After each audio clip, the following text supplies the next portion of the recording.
나의 주인 되신 그리스도 고백하고 말씀 나누도록 하겠습니다. 주는 그리스도시요 살아계신 하나님의 아들이십니다. 나의 주인 되신 그리스도는 나의 참 해방자이십니다. 나의 참 승리자이십니다. 나의 참 인도자이십니다. 나의 주인 되신 그리스도는 하나님을 만나는 길이 되십니다. 죄와 저주에서 해방이 되십니다. 사단을 이긴 승리가 되십니다. 나의 주인 되신 그리스도는 하나님을 만나는 길이 되시며 내 모든 삶의 주인이 되십니다. 죄와 저주에서 해방이 되시며 나에게 죄와 저주에서 해방을 주셨습니다. 사단을 이긴 승리가 되시며 나에게 사단을 이길 권세를 주셨습니다. 예수님이 나의 모든 문제의 주인이 되어주시고 지금 성령으로 역사하여 주시옵소서. 창세기 3장으로 말미암아 가문 가정을 통해서 나에게 내려오는 모든 저주가 예수님의 이름으로 걷게 하시고 마음과 생각의 해방을 받게 하옵소서. 나의 모든 문제 배후 역사는 악한 영은 예수 그리스도의 이름으로 명하노니 지금 떠나갈지어다. 모든 문제 해결자이신 예수 그리스도의 이름으로 기도합니다. 아멘. 고린도후서 5장 17절 그런즉 누구든지 그리스도 안에 있으면 새로운 피조물이라 이전 것은 지나갔으니 보라 새 것이 되었도다.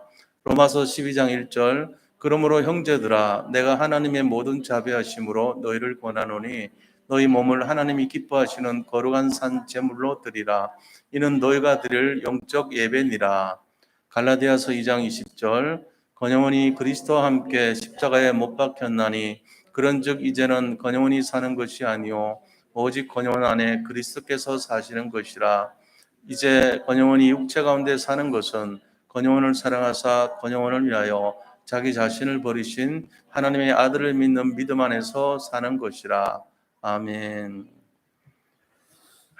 오늘 민수기 14장 1절에서 25절의 말씀을 통해서 믿음을 결단하는 두 명의 정탐꾼과 모세라는 제목으로 말씀을 나누고자 합니다.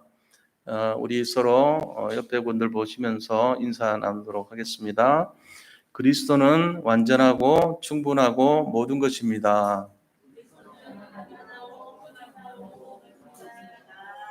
한 번 더 인사합니다. 믿음의 결단은 영원한 응답을 가져옵니다. 오늘 이 본문의 말씀을 보면 이스라엘 민족이 이제 광야길 가다가 신광야 옆에 가데스 바네아에 이르러 가지고 각 지파별로 한 사람씩 대표자를 뽑아서 가나안에 들어가서 정탐을 하고 오라 그렇게 명령을 하는 그 내용입니다. 그런데 정탐꾼 12명이 약 5만 명당 1명 중에 뽑힌 사람들이라 보면 되겠죠. 그 사람들이 이스라엘을 대표해서 정탐을 하고 돌아왔는데 10명의 보고가 완전히 불신앙의 보고를 하는 거예요. 그 땅은 너무나 척박한 땅이고 그들을 삼키는 땅이고 또 우리는 그들에 비하면 그들은 안악 자손들이고 키가 크고 장대하며 우리는 거기에 비하면 메뚜기 같다 이렇게 보고를 한 거예요. 자, 이런 상황 속에서 이스라엘 민족들이요 그들 지도자들 10명이 보고를 듣고 원망하고 낙심해서 굉장히 불신앙하는 그런 장면입니다. 우리의 지도자들을 다시 뽑아가지고 애굽으로 돌아가자 이럽니다. 우리가 죽을 데가 없어서 여기까지 와서 죽으려고 그러냐. 우리의 처자가 잡혀서 칼날에 죽을 거 아니냐 이렇게 불신앙을 막 하는 거예요. 자, 그런 상황 속에서 두 명의 보고자가 이제 등장을 하는데 그들은 바로 여호사와 갈렙이었습니다. 그들은 하나님을 찬송하고요. 하나님을 믿는 신앙 고백의 고백을 하는 거예요. 그러면서 비록 그들이 경고할지라도 하나님이 우리와 함께 하시면 우리는 이길 것이다. 그리고 하나님이 우리와 함께 하시고 기뻐하시면 우리가 가나안에 들어갈 것이다. 이렇게 고백해요. 그러면서 하나님을 진짜 믿는 믿음의 고백을 하는 거예요. 자, 오늘 이 말씀을 통해서 우리는 인생의 두 가지 삶의 모습을 볼 수 있잖아요.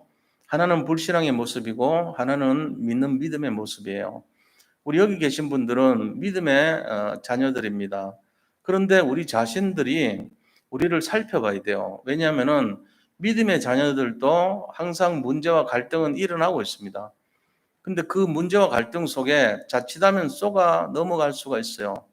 그래서 하나님이 원하시는 그 깊이 있는 믿음의 상태가 안 되고 불신앙의 상태로 쏘아버릴 때가 많아요. 사실은 예수 그리스도를 믿고 영접하는 순간 우리에게는 평안이 임합니다. 그래서 하나님이 말씀하실 때 항상 평강이 임할지어다, 평안하뇨, 이렇게 많이 질문을 하죠. 근데 이 평안이란 말은요, 반대말이 뭔지 한번 생각해 보세요. 평안의 반대말. 사람들은 평안의 반대말이 전쟁이라고 생각할 수도 있어요. 분쟁이라고 생각할 수도 있고요. 또 뭔가 이렇게 혼미하고 여러 가지 복잡한 일이라고 생각할 수도 있습니다. 그런데 평안의 반대말은요, 묵상을 하면은 답을 얻을 수 있어요. 그냥은 답이 안 나와요. 그 답은 뭐냐면은 불신앙입니다. 다시 말하면 불신이 바로 평안의 반대예요. 어떻게 불신이 평안의 반대가 될 수 있습니까? 잠깐 생각해 보세요. 불신앙하면요, 모든 것이 어, 평안하지 않아요. 근데 평안이라고 하는 것은 신앙과 같은 거예요. 믿을 때 평안이 오는 거예요. 불신앙할 때는 절대로 평안이 없어요. 그래서 다른 사람들이 상처가 많고 어려움이 많이 살아가는 모든 사람들은요, 불신앙합니다. 자칫하면. 근데 그 불신앙 때문에 나오는 것이 평안을 깨트려요. 사람들은 그걸 원리를 몰라요. 모르기 때문에 내가 왜 이렇게 힘들지? 나는 왜 이렇게 여러 가지로 시달리고 어렵지? 나는 왜 이렇게 눈만 뜨면 문제가 끊임없이 있지? 원인은 어디 있어요? 믿지 않기 때문에 그런 거예요. 우리가 저번 주도 말씀드렸죠. 정신병자들 퇴원하냐 마나 결정하는 그 하나의 체크하는 시험이 있잖아요. 통찰력을 보는 거예요. 이 사람이 정신적으로 건강하냐, 아직도 미숙하냐. 그걸 보는 기준이요. 물 쏟아졌을 때 밀대짓하고 물만 없애는 사람은 퇴원 안 시켜요. 통찰력이 뭔가 부족한 거예요. 그런데 들어서자마자 전체를 파악하고 수도꼭지라고 하는 그 엄청난 일을 잠그는 일을 할 때 이 사람은 치료가 됐다고 보는 거예요. 신앙생활도 마찬가지입니다. 근본적으로 재앙의 근원이 뭐죠? 사탄입니다. 흑암입니다. 재앙입니다. 죄입니다. 이거를 끊을 수 있는 것이 어딘가를 판단할 수 있는 것이 진정한 답이에요. 그게 뭐죠? 그리스도라고 하는 수도꼭지란 말이에요. 근데 그거는 해결 안 하고 맨날 문제 자체를 해결하려고 노력을 해요. 그게 인본주의고 그대 신분주의고 율법주의로 빠지고 염려고 낙심이라는 거예요. 속아요. 그래가지고 밀대함으로써 평안을 얻어요. 물 그냥 없음으로써 해결된 것 같지만 해결 안 됩니다. 우리가 정말로 여러 가지 어려움이 오고 아픔이 왔을 때 열이 날 수 있어요, 몸에. 열이 날 때 해열제 먹는다고 치료되는 거 아니에요. 병을 키울 수 있어요, 잘못하면은. 열이 날 때는 열을 놔야 될 이유가 있어서 열이 나는 거예요. 우리 몸은 자체 방어 기전으로 열이라는 것을 갖고 있어요. 열이 났을 때는 몸에 어떤 병이 있을 때 열을 발산시킴으로써 병이 들었다는 것을 나타내는 사인입니다. 근데 그 병 걸렸다는 것을 억제하려고 해열제를 먹어버리면 그 병이 감춰져요. 그래서 코로나19 걸렸는데 해열제 먹으면은 더 큰 병으로 가서 그 순간적으로 아주 중요한 시간표를 치료를 해야 되는데 치료 타임을 놓쳐버릴 수가 있어요. 마찬가지입니다. 우리가 문제 사건만 해결하려고 하는 신앙생활을 하면요. 이상한 신앙생활 됩니다. 속이는 거예요, 결국은. 그렇게 하면 안 돼요. 근본적으로 해결해 줘야 돼요. 그게 뭡니까? 우리 인생의 근본 해답을 잡지 않으면 날마다 속는 인생 됩니다. 오히려 더 크게 밀어놨다가 크게 터트리는 그런 잘못된 응답을 받아요. 그러면 해결이 안 돼요. 병도 그렇잖아요. 병을 키우지 말라 그렇습니다. 병이 났을 때 의사 선생님께 진단을 받고 정확하게 치료를 받아야 되지 내가 자기 스스로 판단해서 병을 키울 수 있어요. 그렇게 되면은 미련한 짓이죠. 신앙생활도 마찬가지입니다. 굉장히 수월하고 쉬운데 매주 신앙생활은 예배드리고 정말로 주님의 말씀을 귀담아 듣고 삶에 적용하고 내가 기도하고 인도받으면 될 것인데 잘 안 해요. 그냥 임시방편으로 그 문제 해결되면은 그냥 가만 놔둬요. 그러다가 나중에 병이 커지는 거예요. 이런 가오를 범하지 않기 위해서는 우리가 어떻게 해야 되냐 하는 것이 오늘 이 강단의 핵심적인 주제입니다. 그래서 두 가지 측면으로 인생을 바라볼 수 있는데 한쪽 사람은요, 병에 물이 반이나 남았네, 이런 사람이 있어요. 그런데 어떤 사람은 병에 물이 반밖에 안 남았네, 이렇게 볼 수 있죠. 같은 사건을 두고 해석하는 게 다를 수 있다는 거예요. 빵을 먹는데 반 남았어요. 그때 빵이 반밖에 안 남았네. 나머지 사람은 반이나 남았네. 자, 어떤 사람이 더 긍정적입니까? 우리는 잘 알 수 있죠. 반이나 남았다고 하는 사람이에요. 근데 반밖에 안 남았다고 하는 사람은 좀 부정적인 색깔을 갖고 있어요. 물론 삶의 내용은요, 정반합이라는 내용으로 더 진실을 찾기 위한 그런 과정이 될 수도 있습니다. 정은 긍정적인 측면이고 반이라고 하는 거는 부정적인 측면이죠. 그 중간을 합쳐가지고 합이라는 게 나와요. 이게 이제 재판하는 과정과 비슷하죠, 그죠? 정의라고 하는 것은 이 올바르게 말하려고 하는 어떤 그런 뭐 변호사라고 할까요? 이런 입장이라면은 반이라고 하는 거는 그 사람의 죄를 캐물어서 죄값을 치러게 한다는 검사 역할이라고 볼 수 있겠죠. 근데 두 가지 얘기를 다 들어보고 마지막 판결을 내리는 것은 합의라고 볼 수 있어요. 그래서 정반합의 과정에서 진리를 찾는 태도가 진행되겠죠. 그러나 신앙생활에 있어 가지고는 믿음이라고 하는 거하고 불신앙의 싸움에서 우리가 중간을 찾아가는 그런 내용이 되는 것이 아닙니다. 어떤 의미에서는 하나님이 원하시는 쪽에 서야 돼요. 그게 우리의 태도가 되어야 됩니다. 하나님이 기뻐하지 않는 쪽에 서면은 그것은 결국은 재앙으로 나오는 것이에요. 그래서 이런 원리를 세상의 원리 가지고 신앙생활을 빗대면 큰일 나요. 그래서 오늘 마찬가지입니다. 믿음의 결단이라고 그랬습니다. 믿음은 결단하는 것이지 계산하는 것이 아닙니다. 믿음은요, 이해하는 것이 되면 안 돼요. 믿음은요, 결단하고 도전하는 것이 되어야 돼요. 그래서 천국도 침노하는 자의 것이라고 그랬어요. 침노, 인베이드라고 그러죠. 공격하는 자의 것. 그러니까 내가 믿음으로 결단하지 않으면은, 선포하지 않으면은 믿음이 오지 않습니다. 모세가 홍해 앞에 섰을 때 이스라엘 사람들은 전부 원망불평했습니다. 그러나 이 믿음의 사람 모세는요, 오늘날 너희를 위하여 하나님께서 행하시는 구원을 바라보라. 여기 있는 이 애굽 사람들을 너희가 다시는 보지 못하리라, 이렇게 선포했습니다. 하나님은 그 말대로 성취하셨습니다. 믿음은요, 선포하는 것이고, 믿음은 침노하는 자의 것이고, 믿음은 고백하는 자의 것이에요. 그러면서 여호수아가 이 이스라엘 민족 아모리 족속과 싸움할 때도 마찬가지예요. 그때 뭐라 그랬습니까? 태양아 기본 위에 멈추어라. 달아 아연원 골짜기 위에 멈추어라. 이렇게 말했습니다. 하나님은 그대로 선포하는 그 말씀대로 성취하셨습니다. 우리가 믿음으로 나갈 때에 말도 안 되는 것을요, 성취하시는 분이 하나님이세요. 이걸 잘 알아야 돼요. 아이고, 아직도 물이 반밖에 안 남았네. 물이 반이나 남았네. 어느 쪽에 설 것입니까? 반밖에 안 남았다는 그 이스라엘 민족의 사람들은 10번이나 하나님께 가슴을 아프게 했습니다. 날마다 그들이 했던 고백은요, 불신앙의 고백뿐이었어요. 그래서 모세가 이 호렙산에 올라가서 조금 늦게 내려오니까 바로 불신앙해가지고 우리를 지금까지 인도하셨던 신을 만들자 이러고는요, 송아지 신을 만들어가지고 섬기고 그들의 지도자로 모세형 아론을 세웠잖아요. 불신앙했던 거예요. 그것뿐만 아니죠. 조금 먹을 게 부족하니까 바로 고기 먹고 싶다고. 애굽에 있을 때는 우리가 차라리 낫는데 이게 뭐냐고. 애굽에서는 우리가 고기도 먹고 부추도 먹고 참외도 먹고 마늘도 먹고 다 그런 거 먹었는데 이건 뭐냐고. 맨날 그 가시 같은 이상한 만나라고 하는 거, 맛도 없는 거 그런 거 먹어야 되냐고 원망불평했습니다. 10번이나 하나님께 가슴을 아프게 했던 거예요. 그런 식으로 이스라엘 민족은요, 물이 없을 때 목마르다고 르비딤 앞에서요, 계속 물 내놓으라고 그랬습니다. 모세가 너무나 화가 나가지고 그걸 내리치는 바람에 모세도 결국은 가나안에 못 들어갔죠. 얼마나 힘들게 했으면 그렇겠습니까? 지도자의 마음을 힘들게 만들 정도로 불신앙을 거듭하면서도 자기들이 뭘 잘못했는지를 몰라요. 그럴 수 있어요. 우리가 지금 그 모습일 수도 있다는 거예요. 그래서 신앙생활이 무엇인지를 점검을 해야 됩니다.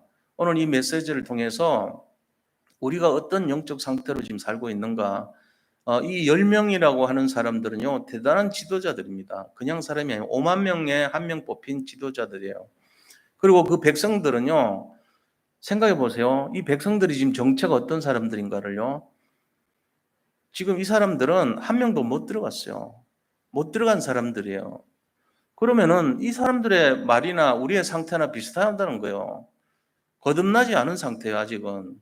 복음은 알고 하나님을 알았는데도 오직이 안 된 사람들이에요. 대충 믿은 사람들이죠, 어떻게 보면은. 불신앙하는 사람들은 그런 모습 아닙니까? 그러니까 하나님께서 이 사람들의 숫자가 20세 이상의 장정들이 이 출애굽해가지고 처음 왔을 때요, 60만 3,570명이 나왔더라, 이래 돼 있어요. 그 사람들이에요, 지금. 그래서요, 40년 동안 서서히 하루에 몇 명씩 죽였어요, 사실은. 보이진 않지만 이 불신앙을 없애기 위해서 하나님이 택한 방식은 죽이는 거였어요. 몇 명씩 죽였죠? 40년 곱하기 365일을요, 60만 3,570 나누기 40 곱하기 365 해보세요. 하루에 90명 정도, 80명 정도씩 죽였어요. 매일매일 90명씩, 80명씩 죽인 거예요. 그 속에 들어가면 되겠어요? 하나님 믿고 그래도 출애굽해가지고 뭔가 좀 새로운 시작을 해보려고 따라 나왔던 그 팔자 보초 보려고 볼 거라고 좀 잘 먹고 잘 살아 볼 거라고 나왔던 그 사람들이에요. 짐승 같은 수준이에요. 그 사람들이 나쁜 건 아니죠. 애굽의 그 종살이하던 것에서 벗어나서 모세 말 듣고 아멘 하면서 나왔던 그 사람들이에요. 그런데 그들의 수준과 상태가 짐승 수준이었단 말이에요. 짐승은 뭘 하죠? 늘 짐승의 마음속에 오늘 또 주인이 나한테 맛있는 걸 주시기를 원합니다. 꼬리를 흔들면서 주인에게 반가워하면서 오늘 또 좋은 날이 되게 해서 수지 맞는 날이 되게 해주시고 한 대 덜 맞고 우리 자식들 잘 분양되어서 잘 크고 잘 먹고 잘 살고 좋은 데 분양되고 좀 행복하게 살고 좋은 짝을 만나게 해주시고 뭐 이런 거요. 그런 거잖아요. 그리고 음식 남는 거에서 비축해서 나 혼자 먹고 뭐 이런 생각하는 거예요. 그게 우리 영적 상태라면은 이 수준이라면 똑같은 거예요, 짐승과. 그런데 하나님이 진짜 원하는 건 그게 아니거든요. 하나님의 백성을 통해서 가나안을 정복하라. 그 가나안은 237 나라 5천 종족을 상징해요. 그래서 가나안의 7족속 31왕을 빗대어서 세계 복음화를 상징하는 거예요. 너희가 거기서 차지할 땅에 가서 예수 오실 그리스도를 준비하라는 거예요. 이게 하나님의 메시지인데 그거는 놓치고 생각도 없고 관심도 없어요. 오직 내가 옛날에 참외 먹었던 거, 부추 먹었던 거, 고기 먹었던 거 그거 내놓으라는 거예요. 지금 죽겠다는 거예요. 지휘관을 세워서 애굽으로 돌아가자는 거예요. 문제 있을 때마다 원망하고 데모하고 불평했습니다. 이게 짐승 수준입니다. 자, 여기서 벗어나야 되거든요. 하나님이 기뻐하시고 하나님이 원하시는 언약의 여정을 가야 되는데 언약 속에서 인간다운 하나님의 백성다운 삶을 살기를 결단해야 된다는 거예요. 이게 믿음의 결단이고 믿음의 도전인 것입니다. 자, 우리가 이 두 가지 길에서 어떤 것을 살아야 되는지를 오늘 생각해 봐야 돼요. 왜 우리 예배 드리죠? 여기 예배를 드리기 위해서 얼마나 많은 결단을 합니까, 우리가? 여기 오기 위해서는 여러 가지 중요한 내용들도 포기하고 나한테 아까운 시간인데 여기 집중하기 위해서 많은 것을 결단해야 돼요. 근데 그렇게 결단하고 와서 하는 내용이 짐승 수준으로 생각하느냐 아니면 정말로 하나님 자녀 수준으로 인도받느냐 이 두 가지 싸움이란 말이에요. 그래서 매주 여기 왔을 때 이왕 온 거 우리가 정말 하나님이 원하시고 기뻐하시는 선택을 하고 그 도전을 하고 그 응답을 가지고 내 삶에 적용하고 여기서 주시는 하나님의 음성을 내 것으로 잡고 내가 정말 날마다 새롭게 되고 갱신하고 이게 돼야 된다는 것입니다. 안 그러면은 이 예배라는 것이 뭐하러 온지를 몰라요, 우리가. 예배 드리면 그냥 좋고 잘 되고 잘 풀릴 거니까. 맞아요. 맞는데 그 내용이 뭐냐? 질이 틀려요. 뭐냐면요. 하나님이 원하시는 것을 내가 갖추고 하나님이 기뻐하시는 것에 방향을 맞추고 하나님이 원하시는 삶으로 가기 위한 것이 예배가 되는 거예요. 근데 우리가 자칫 잘못하면은 내가 원하는 쪽으로, 내가 기뻐하는 쪽으로 응답받기 위한 예배가 되면은 굉장히 그 이상한 쪽으로 갈 수 있어요. 자칫 잘못하면 10명의 정탐꾼의 대열에 들어갈 수 있습니다. 같이 예배 드리고 인정받은 사람인데도 불구하고 그래요. 내 저 뿌리에 깊숙이 숨어있는 내 원하는 것이 무엇인가를 생각해 봐야 돼요. 진심으로. 그래서 예배 의미 속에는 포함되어야 될 게 갱신이라는 게 포함되어 있어요, 항상. 그래서 우리가 오늘 드리는 포인트가 세 가지 포인트가 있는데요. 이 중에 한 가지라도 내가 받아들이고 갱신의 시간표가 된다면 우리 인생은 자꾸 달라질 겁니다. 그래서 일신 우일신 그랬잖아요. 일일신 우일신 그랬어요. 갱신 우갱신, 일일신 우갱신 돼야 돼요. 날마다 갱신되고 또 갱신되어서 하나님이 원하시는 수준으로 가야 된다는 것입니다. 그걸 위해서 예배를 드려야 돼요. 우리 인생이 차츰 더 나아져야 되는 것이 인생입니다. 만약에 갈수록 퇴보하고 갈수록 천해지고 갈수록 수준이 낮아진다면 그거는 불행한 인생이 되는 거예요. 그래서 오늘 세 가지를 말씀드리기 전에 제가 미리 예배에 대한 중요성을 말씀드린 거예요. 집에서 예배 드리는 모든 분들도 마찬가지입니다. 이 예배가 굉장히 중요합니다. 우리를 사람 되게 만들고 하나님 자녀 되게 만들고 천국 보좌의 능력으로 함께하는 사람이 되게 만드는 것이 예배입니다. 안 그러면요, 우리 소원 성취나 이루는 것이 예배로 착각할 수 있어요. 그게 아니에요. 오늘 이 내용을 가지고 정말로 예배의 의미를 회복하고 승리하시기를 축원드립니다. 자, 그렇다면은 본론에 들어가서요. 첫 번째 내용입니다. 첫 번째 뭐냐? 먼저 하나님을 믿는 나를 회복하시기를 축복합니다. 이게 중요해요. 내가 하나님을 믿냐 안 믿냐 이게 중요하다는 거예요. 그래서 하나님을 믿는 나를 회복해야 됩니다. 그게 뭐냐? 오늘 지금 12명의 정탐꾼이 갔습니다. 이 정탐꾼들은 각 지파를 대표하는 그런 사람들이에요.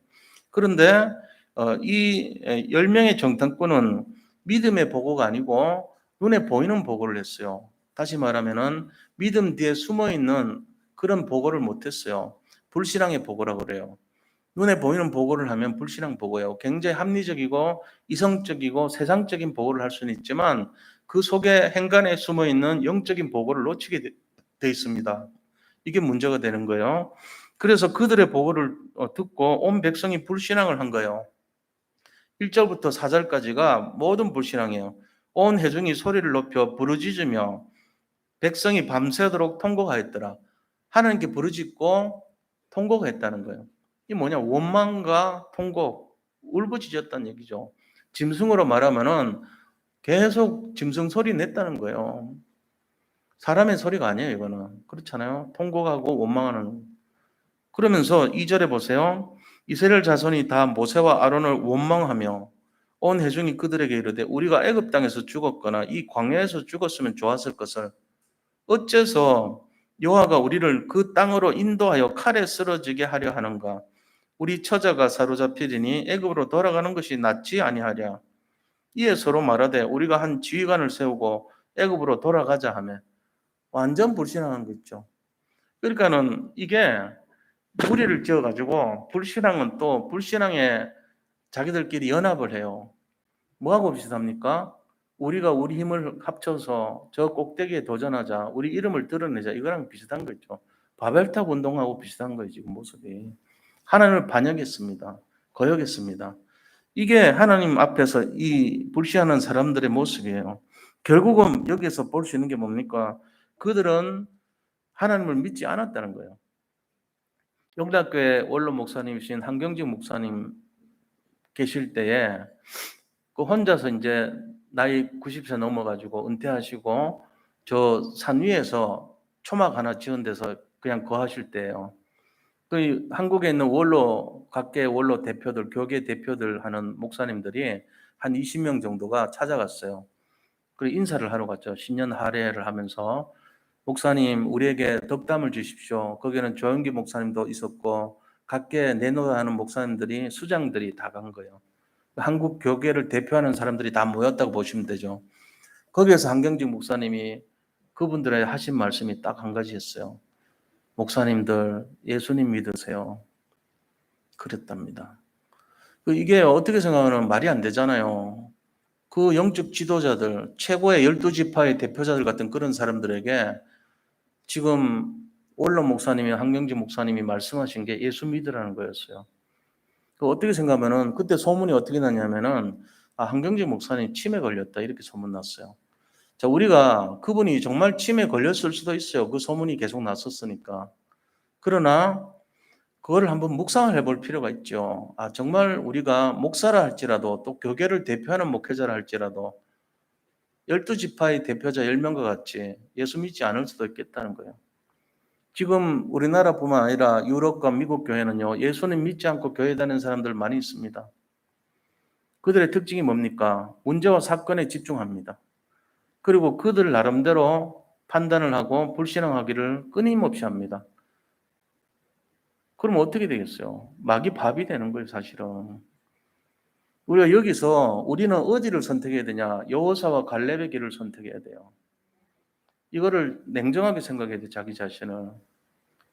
자, 그럼 우리가 뭐 때문에 그렇게 해야 되냐? 근본 신앙 때문에 그런 거예요. 하나님을 믿는 신앙 때문에 그런 거예요. 여호수아 갈렙 고백은 달랐습니다. 그들의 고백은요, 믿음의 고백이었어요. 그러면서 하나님의 영광이 해막에 나타나셨다 그랬어요. 10절에 보면은. 그들 고백이 완전 하나님이 기뻐하시는 그런 고백을 했죠. 근데 그 특징 중에 하나가 뭡니까? 다른 말씀보다도 8절에 신앙 고백이 있어요. 여호와께서 우리를 기뻐하시면 이거예요. 어떤 환경이나 어떤 문제가 부족하고 연약하고 어렵고 힘들고 그런 일이 계속 있다 할지라도 상관없다. 하나님이 우리를 기뻐하시면, 하나님이 우리 가문을 기뻐하시면, 하나님이 나를 기뻐하시면, 하나님이 우리 교회를 기뻐하시면, 하나님이 우리 성도님들을 기뻐하시면, 하나님이 우리를 기뻐하시면, 나를 기뻐하시면 이게 중요한 거예요. 절대주권 신앙입니다.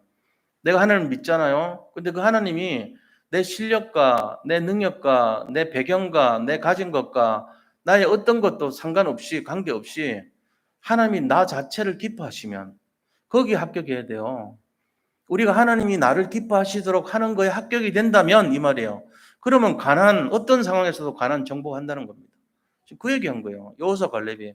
하나님이 우리를 기뻐하시면 이스라엘을 기뻐하시죠, 당연히. 그러면 이길 거 아니냐. 우리가 열악하고 그들보다 키가 작고 메뚜기 같고 상관없다. 우리가 청동기가 갖고 있고 그때는 그들은요 철병기 갖고 있었어요. 여기는 이스라엘은 청동기 갖고 있었어요. 싸우면 안 돼요. 지는 싸움이에요. 그러나 하나님이 우리와 함께 하시면, 하나님이 우리를 기뻐하시면 이게 중요하잖아요. 이거를 딱 잡은 거예요. 여호사 갈렙이. 하나님이 우리를 기뻐하신 거 아니냐. 그러니까 우리는 이길 수밖에 없다. 그들은 우리의 먹이다. 이 고백을 했던 겁니다. 우리 사랑하는 성도님들, 지금 코로나 팬데믹 사건이 4차 단계고 앞으로 또 람다 바이러스라 그래가지고 이게 치명률이 10% 넘어선대요. 지금 2%대잖아요. 5배가 넘어요. 죽는 사람들 율이. 전파 속도는 떨어지지만 치명률은 5배나 넘는 게 이제 오고 있어요. 한국에 검출됐어요. 자, 그러면 이게 델타 바이러스 다음 타자로 만약에 전 세계를 또 지배한다면은 굉장히 심각한 상태 옵니다. 주변에 있는 사람들이 이제는 막 돌아가십니다. 죽는 사람들이 비일비재해요. 난 백신 2번 맞았는데 아니요. 3번 맞으라고도 해요, 지금. 왜요? 돌파 감염이라 그래서 2번 맞은 걸 뚫고 또 나와요. 그러니까 안심할 수 없는 상태가 벌어져요. 그럼 어떻게 해야 되는데요? 이런 상황 속에서 우리가 믿음이 있어야 돼요. 무슨 믿음요? 하나님이 우리를 기뻐하시면 이 믿음을 회복하셔야 된다는 거예요. 자, 그거의 조건이 뭐죠? 하나님이 우리를 기뻐하실 조건이 딱 한 개밖에 없어요. 다른 어떤 걸로도 안 돼요. 내가 하나님을 믿어야 돼요. 그게 조건이에요. 내가 하나님을 믿을 때 하나님 나를 기뻐하십니다. 내가 믿지 않을 때는 속지 않습니다. 성령이 우리의 상태를 보고 속지 않아요. 비록 교회와 앉아 있더라도 속지 않습니다. 내가 안 믿는 거 알아요. 문제 사건 딱 줘보면 다 알아요. 이 사람 안 믿는구나. 믿을 때 3가지 빠지면 안 믿는 거예요. 6가지 빠지면 안 믿는 거예요. 제가 지난주 말씀드렸던 6가지 육독이라고 볼 수 있어요. 우리가 문제 올 때 6가지 독으로 빠지면 믿는 거 아닙니다. 첫째, 뭐라고요? 속으면 안 돼요. 두 번째는요, 이 말씀 이외에는 답이 있구나, 뭔가 답이 있구나, 신비주의. 말씀 이외에 답이 있는 거 없는데 그걸 답이 있다고 생각하는 게 신비주의입니다. 말씀 말고 다른 걸로 찾아야 되겠다. 율법주의예요. 그 다음에 하나님의 방법 말고 다른 데 방법이 있다. 인본주의입니다. 또 그것 때문에 낙심 빠지고요. 그것 때문에 염려하는 사람. 이 6가지 독에 빠지면요. 믿는 사람 아닙니다. 그러면 내가 옛날에 그렇게 살았는데 고치세요. 갱신해야 돼요. 이게 지금 2명의 대열에 들어가는 방법이에요. 내가 진짜 믿으면 하나님 나를 기뻐하실 거고 그 방법은 이 6가지 독에 빠지지 않는 거고 내가 그랬다면 갱신하는 거예요. 매주 그렇게 해야 돼요. 매주. 안 그러면 예배에서 방향을 놓쳐요. 예배 드려도 응답이 없어 보여요. 그렇지 않은데도. 이거 우리가 찾아야 돼요, 매주. 그래서 이번 주 핵심 때도 얘기했어요. 신비주의, 인본주의, 불법주의 하지 말라고. 들으신 분 없나요? 그렇게 얘기하셨다니까요. 자, 이거를 우리가 명심해야 됩니다. 두 번째, 믿음의 결단이 영원한 응답과 연결된다는 거 알고 있어야 됩니다.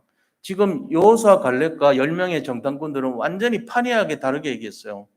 10명의 정탐꾼들은요, 완전 불신앙의 보고를 했습니다. 심지어는 과일을 들고 왔으면서도 불신앙합니다. 증거물을 가지고 왔으면서도 아니라는 거예요.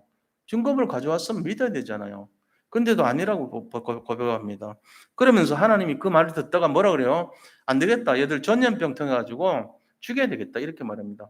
우리는 지금 전염병 시대의 무서움을 알고 있습니다. 얼마나 무서운지 알고 있잖아요. 근데 하나님이 직접 말씀하셔서 전염병으로 얘들을 죽여야 되겠다. 그때 모세가요, 아니 하나님 그렇게 되면은 주변의 사람들 다 지켜보고 있는데 하나님이 가난에 들어갈 힘이 없어서 들여보낼 힘이 없어서 다 죽였다고 말할 거 아닙니까? 고정하시옵소서 이렇게 중재를 해요. 그래서 용서해 달라 그러죠. 그 용서해 줍니다 하나님이. 그러나 20살 넘은 사람들 한 명도 못 가. 여호수아 갈렙만 갈 수 있어라고 말을 하고 있어요. 25절 밑으로는 갈렙만 얘기했지만 25절 지나서는 여호수아까지 얘기해요. 그래서 여호수아 갈렙 이외에는 못 간다고 얘기합니다. 지금 그렇게 돼 있단 말이에요. 결국은 우리가 이 내용을 통해 가지고 여호수아 갈렙의 믿음의 결단을 생각해 보세요. 지금 1000년이 지났어요. 이 글을 기록한 지 1000년이 지났는데 우리는 다 알고 있어요. 12명 정탐꾼 중에 혹시 성경을 많이 읽으셔서 10명의 정탐꾼들 아시는 분이 있을지 몰라요. 그러나 우리는 지금도 12명 정탐꾼 간 거에 10명은 잘 모릅니다. 누군지. 기억도 없습니다. 단지 2명은 승리한 거 알고 있죠. 여호수아 갈렙은 잘 알죠.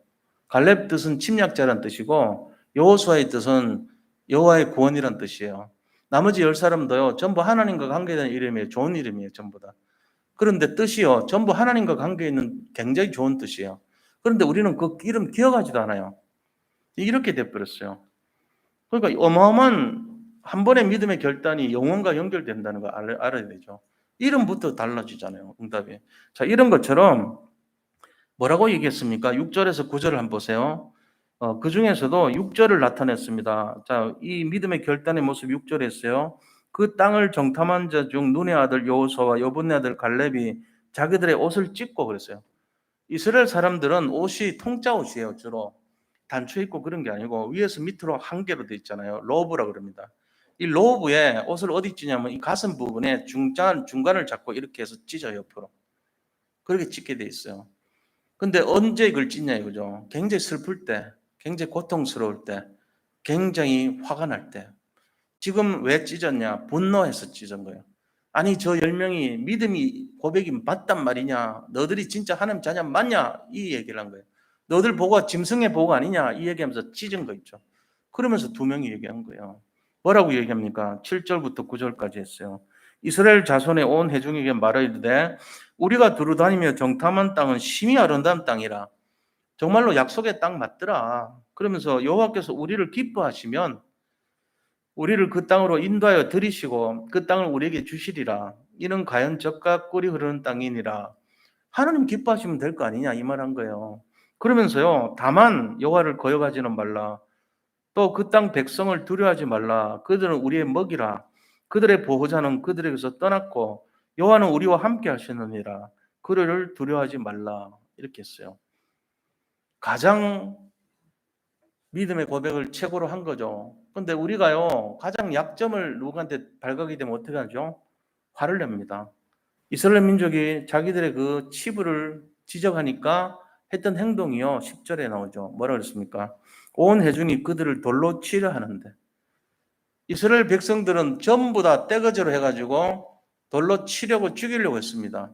근데 하나님은 어떻게 했습니까? 하나님은 여호와의 영광이 해막에서 이스라엘 모든 자손에게 나타나시니라.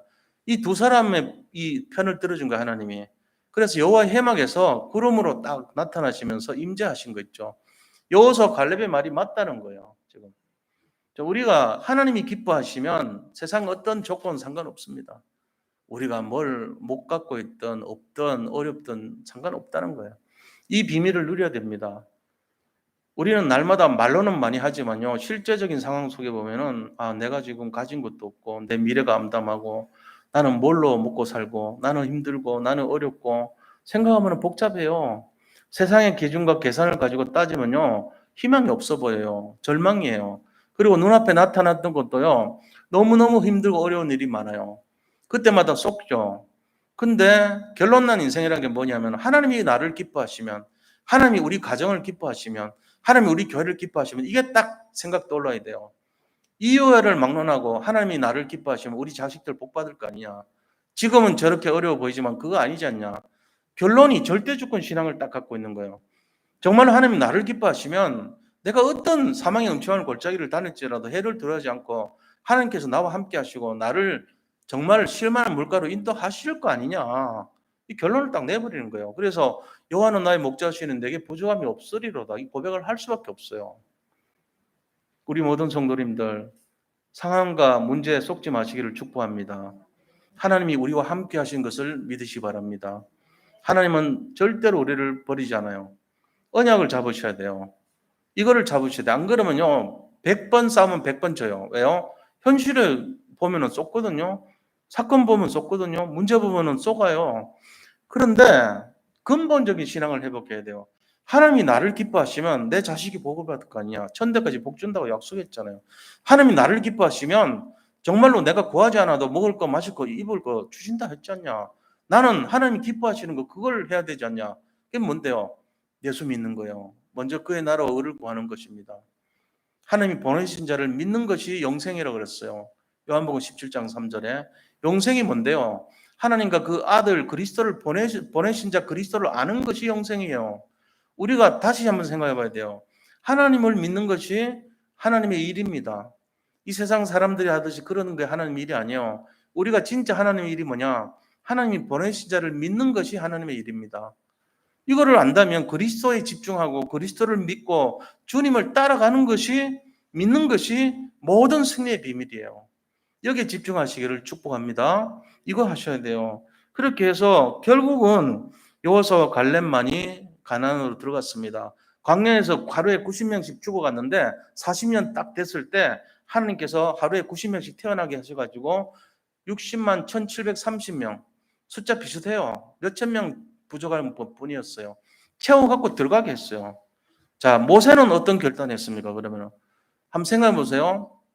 집안이 시끄러워요. 자기 심부름을 통해 가지고 12명이 심부름 갔는데 10명이 안 된다 그래요. 어렵다 그렇습니다. 10명이 또 그냥 사람이 아니고 불신하는 애들이 아니에요. 잘 믿는 애들이에요. 평상시에. 내가 보니까 내 이 후계자 될 만한 애들 다 까미 그릇이. 그런데 10명이 안 된다 그래요. 근데 2명이 부숙 나와서 된다 그래요. 모세가 어디 편에 서야 될까요? 냉정하게 지도자라면 다수결의 원칙에 의해서 10명의 말이 맞으니까 우리는 진격할 수 없다. 미루자. 이런 게 맞잖아요. 그런데 모세는 그렇게 하지 않았어요. 모세는 하나님의 뜻을 따랐어요. 그래서 돌격, 정군, 가난으로 진격 명령을 내렸던 것입니다. 그게 25절입니다. 하기 힘든 거예요. 25절에 뭐라 했습니까? 25절 보세요. 오히려 너희는 아말렉인과 가나안이 골짜기에 거주하나니 너희는 내일 돌이켜 홍해 길을 따라 광야로 들어갈지니라 이렇게 명령합니다. 홍해 길을 따라서 광야로 들어가라고 말합니다. 이 모세는요 하나님의 뜻을 따라서 이렇게 결정을 해버렸어요.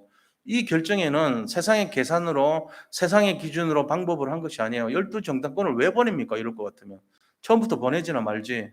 사실 어떻게 보면 보내는 것 자체가 인본주의 아닙니까?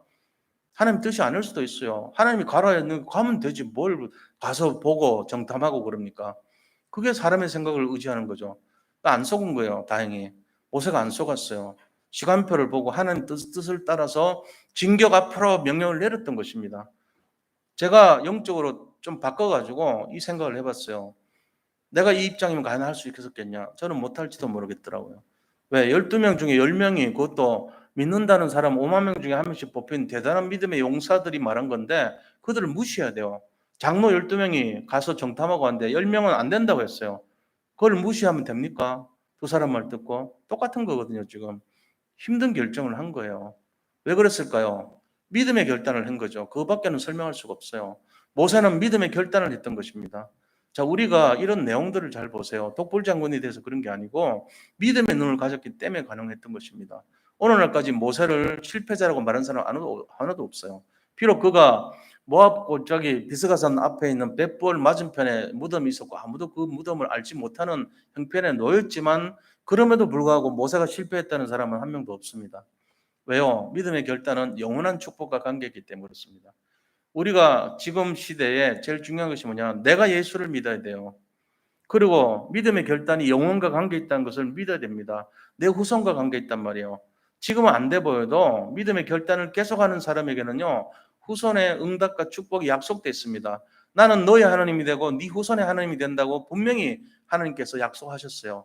광야길 40년의 비밀이 뭐냐? 한마디로 하면은 나는 너의 하나님이 되고 너의 후손의 하나님이 될 것이라는 말씀이에요.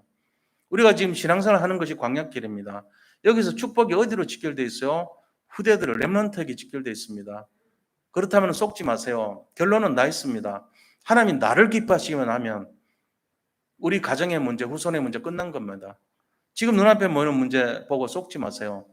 그거는 나하고 관계없는 거예요. 왜? 하나님 어차피 하실 거니까. 그래서 우리의 영적 상태가 중요한 거예요.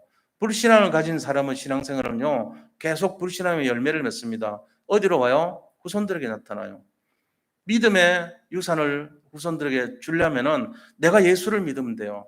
그것도 어떻게 해요? 오직이 돼야 됩니다. 그냥 갖고는 안 됩니다. 오직 예수를 진실하게 믿으세요. 그래서 날마다 갱신의 시간표가 있으면 돼요. 이번 주보다는 또 갱신해서 다음 주에 밝게 6가지 독과 싸워야 돼요. 내가 속는 거 아니냐? 내가 인본주의 쓰는 거 아니냐? 내가 신비주의로 빠진 거 아니냐? 내가 율법주의에 빠진 거 아니냐? 내가 낙심한 거 아니냐? 내가 염려하지 않냐? 이 속에서 벗어나서 매일 갱신하세요. 그러면은 우리가 하나님이 기뻐하시는 사람이 돼요. 그러면 어떻게 됩니까? 자손 천대까지 복을 준다고 약속이 되어 있습니다. 반대는요, 10번이나 하나님께 원망을 하고 하나님께 도전을 해가지고 하나님을 낙심시켰어요. 자기들은 모르게 하나님 어떻게 도전합니까? 인생이 그렇게 된 거예요. 가난 이 이스라엘 민족이. 그래서 그들은 한 명도 들어가지 못했어요. 억울하게. 40년 동안이나 광야길에서 버티고 맛없는 만나를 먹었던 그 사람들의 소원이 가난 진격인데 그걸 들어가지도 못하고 전멸했습니다. 이거 알고 계셔야 돼요. 이 비밀을 다음 주에도 또 우리가 불신앙하고 앉아 계실 겁니까? 잘 생각해 보세요. 이번 한 주 동안에 자 어떤 결론을 내려야 되냐? 그럼 결론을 잘 보세요. 먼저 하나님을 믿어야 됩니다. 내가 믿지 않는다면 빨리 고쳐야 돼요. 내가 마음으로 믿고 입으로 시인해서 앉아 있는데 그 믿음이 희석되지 않도록 나를 점검하세요. 두 번째입니다. 믿음의 결단은 영원한 응답을 가져온다는 거예요. 이게 후손과 연결되어 있습니다. 그렇기 때문에 갱신이 필요한 겁니다. 살펴야 됩니다. 세 번째는 문제 바라보지 마시고 성삼위 하나님 바라보셔야 돼요. 그래서 그리스도와 하나님과 성령 여기를 집중하셔야 돼요. 이런 사람이 하나님이 나를 기뻐하시는 거예요. 이 비밀을 진짜로 못 깨달으면 억울한 인생 됩니다. 우리가 이 믿음의 공동체 안에 들어왔잖아요. 롯의 아내와 같이 아브라함 옆에 붙어 있으면서도요. 제일로 억울한 인생 됐잖아요. 믿음의 조상 옆에 붙어 있으면서 소금 기둥이 돼 버렸어요. 세상 쳐다보다가. 그런 억울한 인생 안 되려면 그리스도 바라봐야 됩니다. 승리하시기를 축복합니다. 하나님 감사합니다. 믿음을 결단하는 두 명의 정탐꾼과 모세처럼 우리가 믿음으로 승리하는 삶이 되기를 원합니다. 우리 산돌예배교회 모든 성도님들이 오직 그리스도 믿음으로 정말로 하나님과 나와의 관계가 회복되어서 하나님이 나를 기뻐하시면 어떤 일도 문제가 되지 않는다는 사실을 알고 오직 문제 사건 속에 성삼위 하나님께 집중하며 그분이 원하시는 삶을 살고 하나님이 기뻐하시는 미션을 감당하는 인생이 다 되게 하여 주옵소서. 예수 그리스도 이름으로 기도드립니다. 아멘. 네, 우리 찬송가 545장 찬송 드리면서 준비하신 헌금하겠습니다.